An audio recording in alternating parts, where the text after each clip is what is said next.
A exposição da noite hoje fica com o nosso irmão, trabalhador aqui da casa, André Hendrich, e o André vai nos falar sobre arrependimento, expiação e reparação.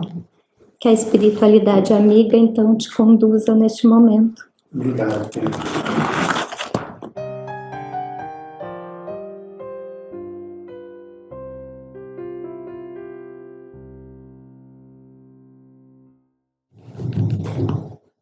Bom, caros amigos, uma boa noite a todos.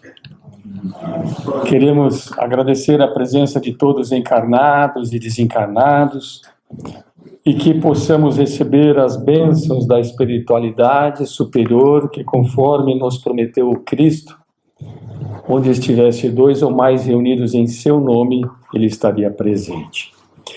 Como a irmã Salete já mencionou, hoje nós iremos falar um pouco sobre arrependimento, expiação e reparação. Mas, primeiramente, vamos trazer à tona um ditado, um velho ditado chinês.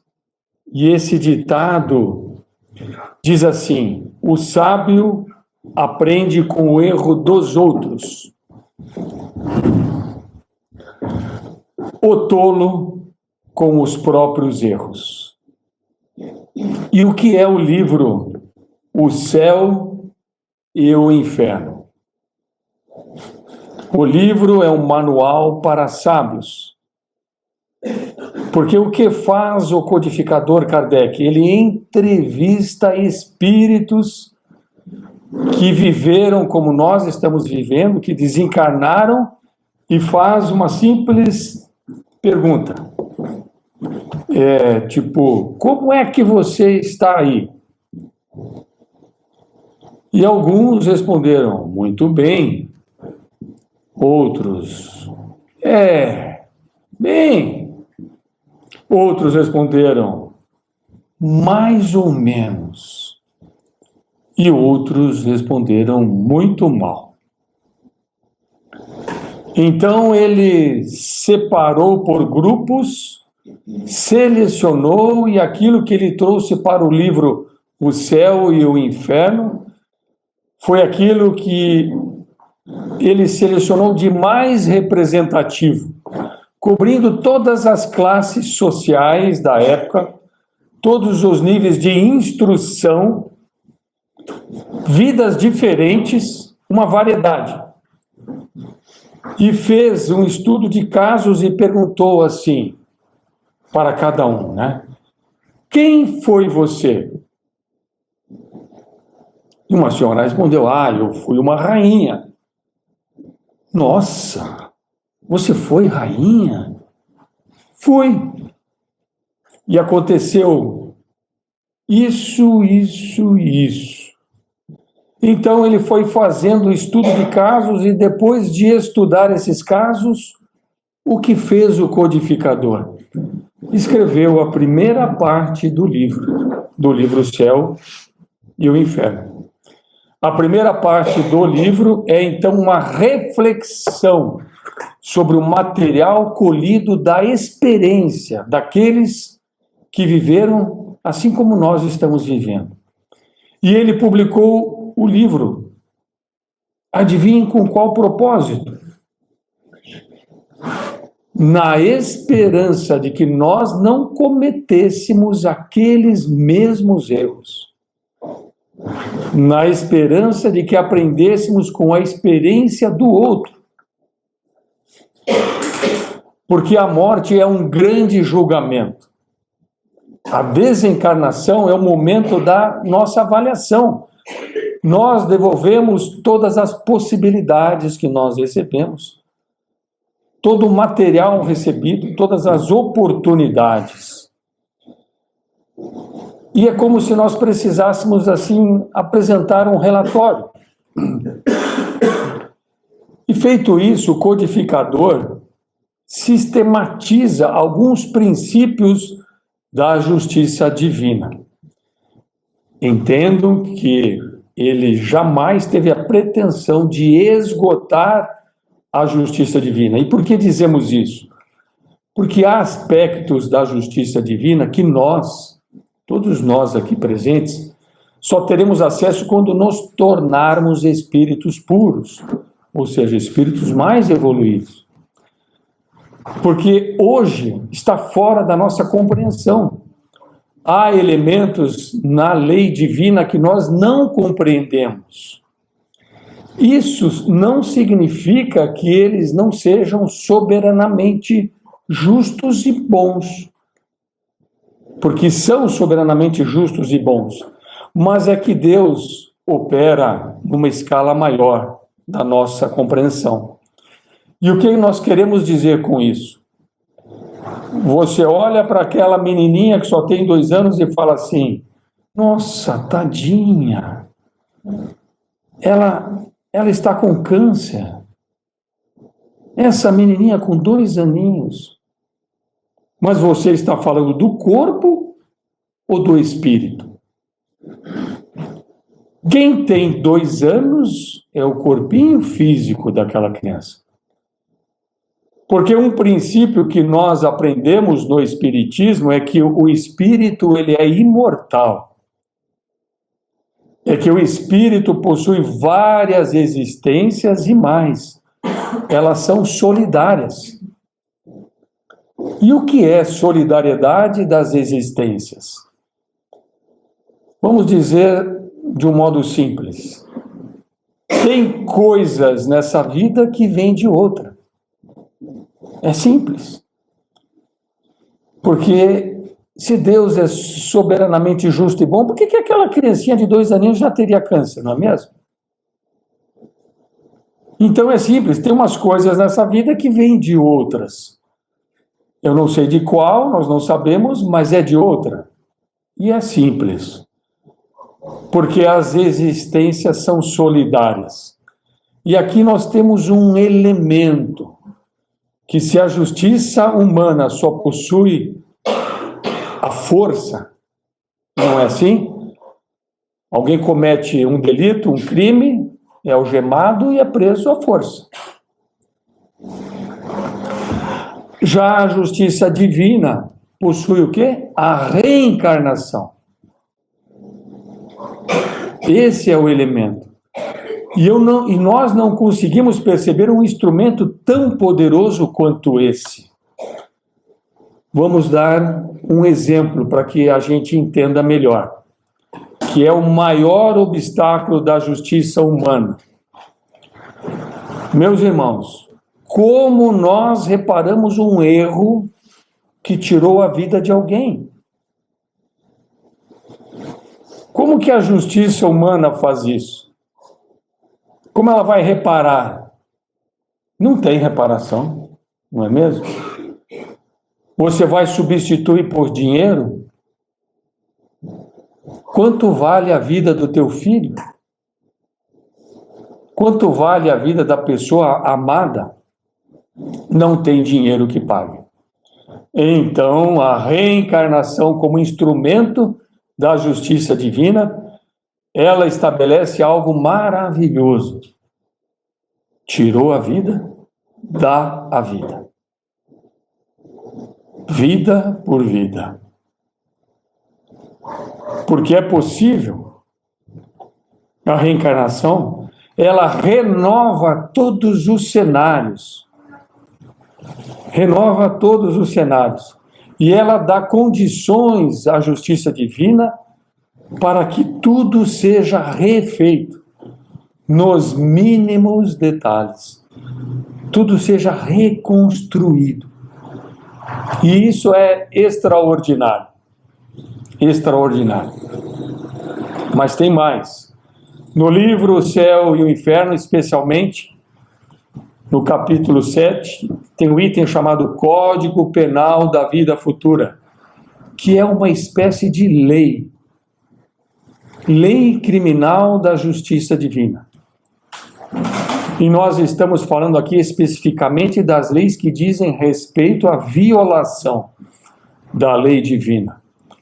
Eu violo a lei divina com consciência, porque hoje eu já sei o que é certo e o que é errado, sabendo que estou violando. porque a minha consciência já assimilou. E eu causo um dano ao meu próximo. Um dano. E esse é o ponto. De modo que, se nós usarmos uma comparação, vamos usar aqui a metáfora do trânsito. Significa o seguinte: se você estivesse evoluindo, respeitando todos os sinais de trânsito, respeitando os limites de velocidade e não se chocando em ninguém, o Código Penal da vida futura não estaria atuando em você. Porque você está ali, ó, na cartilha, seguindo a cartilha. Mas sabe aquela esbarradinha no coque, no estacionamento do Silveira? Sabe aquele excesso de velocidade, uma esbarradinha na BR-101? Aquele retorno indevido, aquela parada não obrigatória, que tem a plaquinha pare ali, a gente, não, dá para ir. Acontece, ainda acontece. Portanto, nós veremos aqui que o que o codificador estabeleceu, o que ele descobriu, está em absoluta concordância com os atributos da divindade. A lei divina repousa sobre 3 pilares. E isso está no capítulo 7, item 16, Código Penal da Vida Futura, no livro O Céu e o Inferno. E são os 3 pilares: o arrependimento, a expiação e a reparação.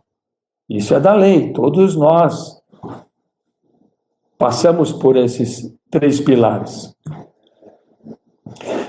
Constituem, portanto, as 3 condições necessárias para apagar os traços de uma falta e suas consequências. Imaginemos o traço aqui, uma folha branquinha, eu vou lá e faço um traço com a minha caneta Bic. Marquei aquela folha. Então, eles constituem as condições necessárias para apagar os traços de todas as nossas faltas, as suas consequências. Significa que toda falta, toda violação da lei divina produz 2 coisas. Primeiro, traços. Segundo, consequências. Traços. Se você comete uma falta, você vai deixar traços. Primeiro traço, em você. A falta mora em você e ela te acompanha aonde quer que você vá. Isso lembra até aquela música, aonde quer que eu vá. E aqui vale aquele ditado, aquela frase. Hoje o sujeito diz assim: eu tentei fugir de mim, mas aonde eu ia, eu estava lá. Aonde quer que você vá. O traço. A marca vibratória da sua ação está com você. Você passa a emanar a energia da sua falta. E isso é sério, porque você pode fazer como eu, antes de vir para cá hoje, falei, opa, hoje é dia de exposição. Tomei um banho, botei uma camisa mais bonitinha, só não deu para pentear o cabelo, quem sabe na outra encarnação. Mas não tem jeito, porque eu cheguei aqui e os espíritos que estão aqui conosco, que nos acompanham nos trabalhos, eles enxergam a minha vibração, porque eu estou emanando. É como uma identidade, é uma impressão digital vibratória. Então os traços da falta estão em você, eles te acompanham. O espírito André Luiz, por exemplo, ele cita um aparelho que é parecido com um celular ou um tablet, chama psicoscópio, utilizado principalmente naquelas regiões 1 brau, 2 brau, 3 brau, né? Tem alguns amigos aqui que brincam. Então, é parecido com um celular, um tablet, porque tudo que existe aqui no planeta foi primeiramente desenvolvido, criado lá no plano espiritual. O psicoscópio é um aparelho tenebroso. E nós já achamos tenebroso aquele aparelho no aeroporto, que a gente põe a malinha ali naquela esteira, eles enxergam tudo que tem dentro da sua mala, da sua mochila, você tem que passar pelo aquele portal, né? E aí Se tem uma chave no bolso, uma moeda, descobre tudo. Às vezes tem que tirar o cinto da calça. É tenebroso. O psicoscópio, então, vocês não acreditam. Pega, passa assim em mim e eles falam, dia tal e tal hora o André fez isso. Estava sentindo isso.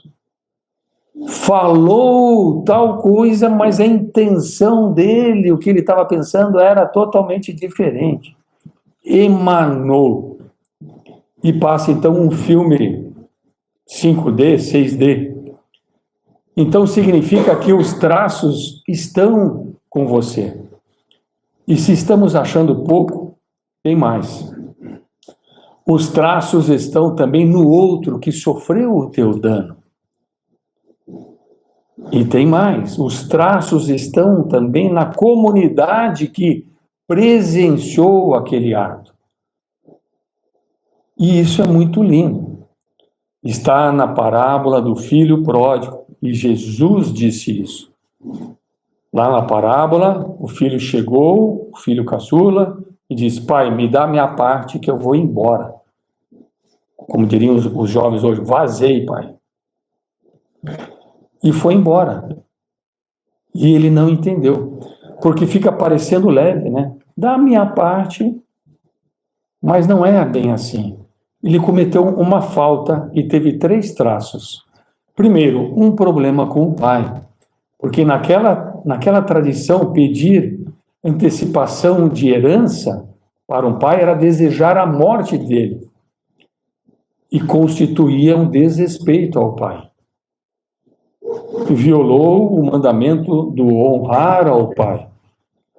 Então ele passa a ter um problema com o pai. Mas ele tem também um problema com o irmão mais velho, que fica sozinho ali para ajudar o pai nos afazeres, vê o caçula levar metade da herança embora. E tem um problema também com a comunidade, porque ficou todo mundo sabendo. Por isso, quando esse filho pródigo, ele retorna, se arrepende, né? Passa por diversas dificuldades e retorna, o pai, o que faz? Abraça-o na frente de todos. Então ele é recebido pelo pai. E com esse abraço, esse acolhimento, o pai apaga o traço da falta do filho com ele. E recebe o filho. Então, ufa, um traço a menos. Segundo traço, o pai manda matar o novilho e chama toda a comunidade para comer junto com eles, para apagar o traço da falta que ficou na comunidade. Porque nós sempre erramos perante observadores, perante uma rede de relacionamentos que presenciaram a nossa falta. E é perante essa plateia que nós vamos apagar os traços. E terceiro, com a pessoa que nós causamos o dano. No caso da parábola, o irmão mais velho. Mas essa parábola termina em aberto. Ela termina em aberto, porque há uma certa resistência do irmão. Ficou assunto para outras encarnações. Mas são traços. E além dos traços, então, há o que? As consequências. Então, nós nos recordamos agora do livro Sexo e Destino, quando o Félix era o mentor espiritual de André, quando analisa um caso de abandono afetivo. E ele diz assim, depois que a criatura abandona a outra, ele diz assim, olha, daqui para frente, tudo que essa pessoa que foi abandonada, tudo que ela possa cometer de erros na questão afetiva e que tiver relacionado com esse abandono que ela sofreu, aquele que abandonou é corresponsável. Veja, estamos falando de abandono, não de divórcios, né? Então, são as consequências da falta. Porque há consequências, é natural, há consequências. E assim em tudo. E essas consequências, elas são imprevisíveis ao infrator. porque ele comete o ato, mas ele não sabe muitas vezes, não tem essa consciência que nós estamos adquirindo, entende? Então, uma mesma falta pode ter consequências absolutamente diversas. E é isso que a gente não entende, muitas vezes a gente avalia, a pessoa fez isso, então vai acontecer aquilo com ela. Não necessariamente. Nós não sabemos. Porque isso depende muito de como foi o desdobramento de cada caso. Então, isso é muito interessante, porque isso nos coloca em uma postura mais madura com relação ao assunto justiça divina. E, portanto, para dar conta dos traços em nós, no outro e na comunidade e das consequências do ato, a justiça divina repousa nos 3 pilares: arrependimento, expiação e reparação. Mas vamos falar um pouco sobre isso. O arrependimento. Alguém aqui já cometeu alguma coisa e se arrependeu? Ou só tem espírito puro, né? Hoje. O arrependimento, ao contrário do conceito popular, porque nós imaginamos arrependimento como alguém chorando com um lencinho. Eu estou arrependido e soluça. Mas não é. Isso tem outro nome, isso é consciência pesada. Isso não é arrependimento. No Novo Testamento, essa palavra aparece quando João Batista, que é o precursor, e isso é incrível porque ele é aquele que prepara a chegada do Cristo. Então, espiritualmente, é como se nós disséssemos assim: você quer que o Cristo more em você? Quer que ele cresça em você? Precisamos de um precursor. Qual é a mensagem do precursor? Arrependei-vos, porque é chegado o reino dos céus. E qual que é a palavra que está lá? Metanoia, de nós, do grego nós, que tem o significado de mentalidade e meta. Ou seja, a mudança, meus irmãos, está além. A mudança não é só o lencinho com choro, estou arrependido. Isso é consciência pesada. A mudança está além. É a transformação da mentalidade. Então, o arrependimento, o verdadeiro arrependimento, é quando você muda a mentalidade que gerou aquele fato. Porque todos nós agimos segundo uma mentalidade. Por exemplo, nós acreditamos que relacionamento era isso, isso, isso. Você acreditava que o certo era isso, isso, o errado era aquilo. Você acreditava que ser feliz, para ser feliz, era isso, isso, isso. Então você tinha o quê? Uma mentalidade. E essa mentalidade fundamentou a sua ação. Ora, é lógico, se você continuar com a mesma mentalidade, você vai praticar os mesmos atos. Não vai adiantar só chorar, né? Se você não mudar a sua mentalidade.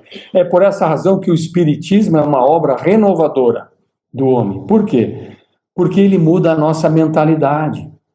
A mentalidade do homem. Ele muda os paradigmas. E nós passamos a encarar a vida e você mesmo sob uma nova lente. E ao mudar a mentalidade, necessariamente, consequentemente, você mudará as suas ações.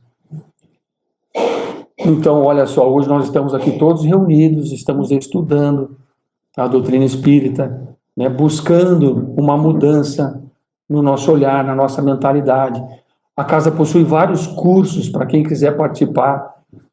Terça-feira, quarta-feira, quinta-feira, estudo do Livro dos Espíritos, estudo da mediunidade, o ES1, que é estudo sistematizado da doutrina. E todos os estudos vão fazendo com que a gente vá mudando a nossa mentalidade. E senão nós entramos o quê? Num ciclo vicioso. E isso é o que acontece demais conosco. Então essa é uma questão grave, porque a justiça divina ela faz todo esse processo.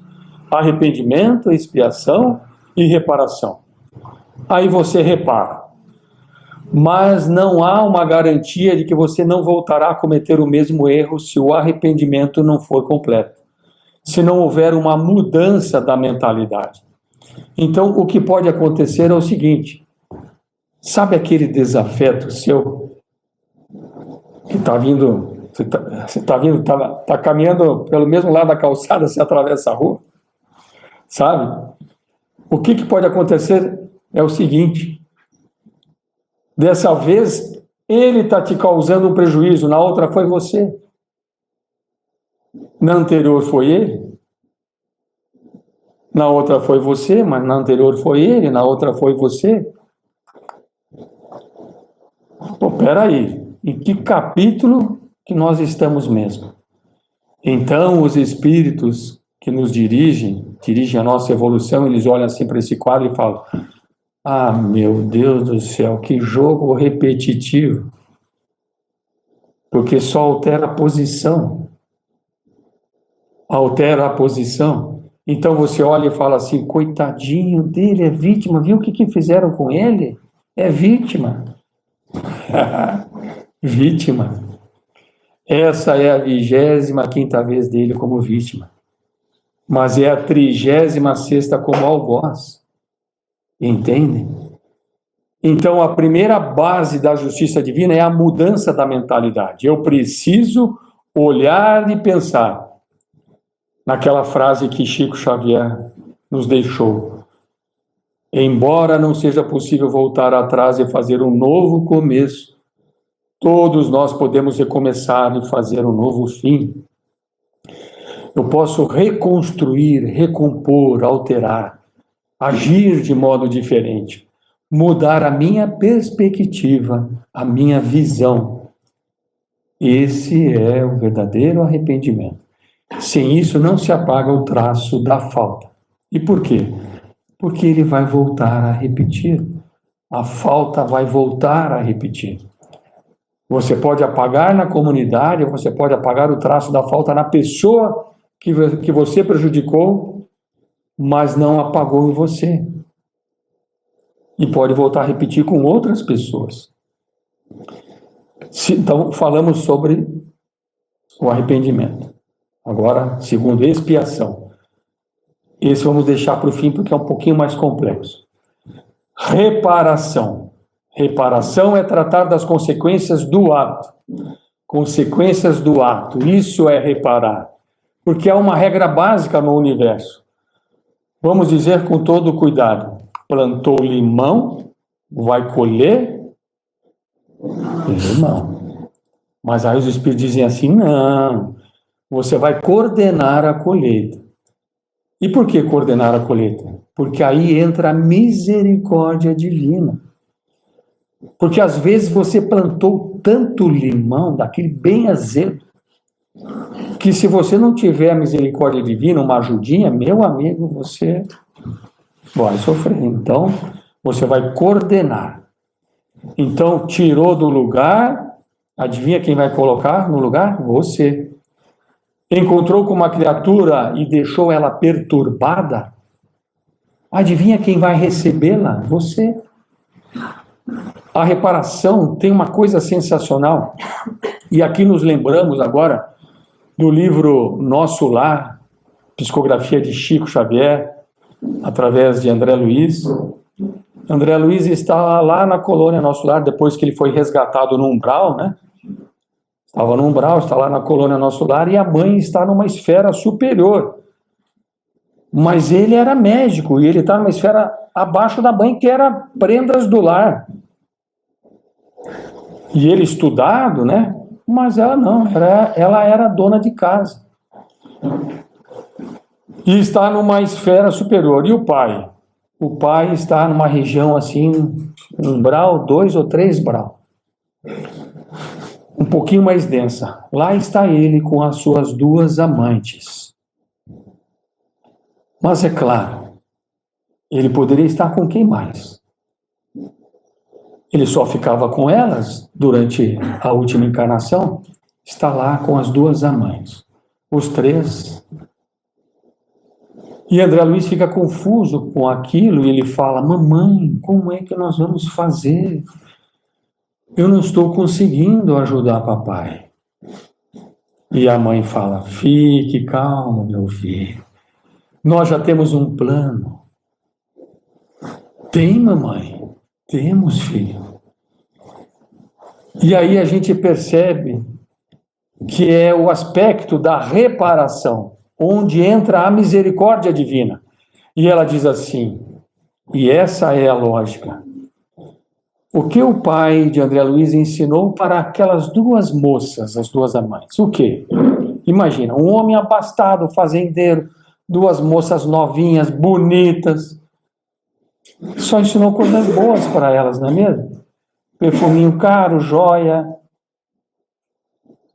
festinhas. Porque desse relacionamento, o que saiu de aprendizado ali? Que quantidade de vícios essas moças criaram por conta dele? Vícios emocionais, psicológicos, não é mesmo? Bom, como que repara isso? Gente, é lindo, é maravilhoso. Porque a justiça divina é soberanamente boa. Então ela atua no amor. Recebe como filha. Ontem amante, hoje filhinha. Só tem um detalhe. Imagina essas duas meninas na adolescência. Todos os vícios que ele contribuiu para que crescessem no coração dessas duas moças irão se manifestar nelas quando atingirem o momento da adolescência. E quem será o educador? Será Sócrates? Não. Vamos tirar Sócrates da vida dele para resolver o problema do outro? Não, né? Então, repara quem causou o dano, mas com amor. Com amor. Porque ele receberá como filhas. Vai ver nascer, vai trocar fraldinha, vai dar banhinho, vai dar chupetinha na boca, que coisinha linda. Vai comprar um vestidinho. Aquele mesmo carinho que ele tinha antes, vai ter agora, só que com o amor transformado, regenerado. E vai educar aqueles dois coraçõezinhos. E a misericórdia é tão infinita que a mãe de André Luiz disse assim: não se preocupe, meu filho. Eu serei novamente esposa do seu pai. Vou renascer, vou recebê-lo como marido e suas duas amantes como filhas. Aí a gente para e entende. Porque a justiça divina tem um componente que se chama amor. Vocês imaginaram isso? Que espírito desta mulher, não é mesmo? Imaginavam isso? A mãe de André Luiz reencarnando? Não imaginava, né? Mas tem isso, e tem na lei isso. E o elemento central, a expiação, que para encerrar nós vamos resumir da seguinte maneira: a expiação é o cerne da pedagogia divina. Porque o que constitui expiação? Você ocupar o lugar de quem você feriu. Vamos dizer de uma maneira bem grosseira para entender. Quem é que assiste boxe aqui? Nocauteou. Mas já foi nocauteado? É bom também. E a ação é isso. Ela te coloca na posição que você não observou antes de agir. Porque se você tivesse observado, talvez você não tivesse agido daquela maneira. É o grande elemento pedagógico, porque ela te coloca na posição frágil, na posição de receber. E aqui fica a grande lição, a lição grandiosa. Na verdade, ninguém te faz mal. As pessoas são apenas instrumentos para trazer a você o seu próprio mal que saiu de você um dia. É como se elas trabalhassem para o correio. Elas só entregam. Por isso que a benfeitora do nosso querido irmão Divaldo, que desencarnou essa semana passada, a Joana de Ângeles, ela diz: o mal que nos causa mal não é o mal que nos fazem, é o mal que fazemos. E nesse momento, então, nós gostaríamos de encerrar, já que estamos falando na justiça divina, para que a gente nunca perca a fé. E aqui lembramos de uma poesia de Meimei que diz assim: confia sempre, não percas a tua fé entre as sombras do mundo, ainda que os teus pés estejam sangrando, segue para frente, erguendo a fé por luz celeste, acima de ti mesmo. Crê e trabalha, esforça-te no bem e espera com paciência. Tudo passa e tudo se renova na terra, mas o que vem do céu permanecerá. De todos os infelizes, os mais desditosos são os que perderam a confiança em Deus e em si mesmos.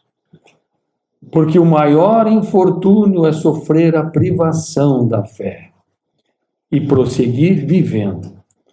Eleva, pois, o teu olhar e caminha. Luta e serve. Aprende e adianta-te. Brilha a alvorada além da noite, hoje. Hoje é possível que a tempestade te amarfanhe o coração e te atormente o ideal, aguilhoando-te com a aflição ou ameaçando-te com a morte. Não te esqueças, porém, de que amanhã será um outro dia. Muito obrigado a todos, uma boa noite e muita paz.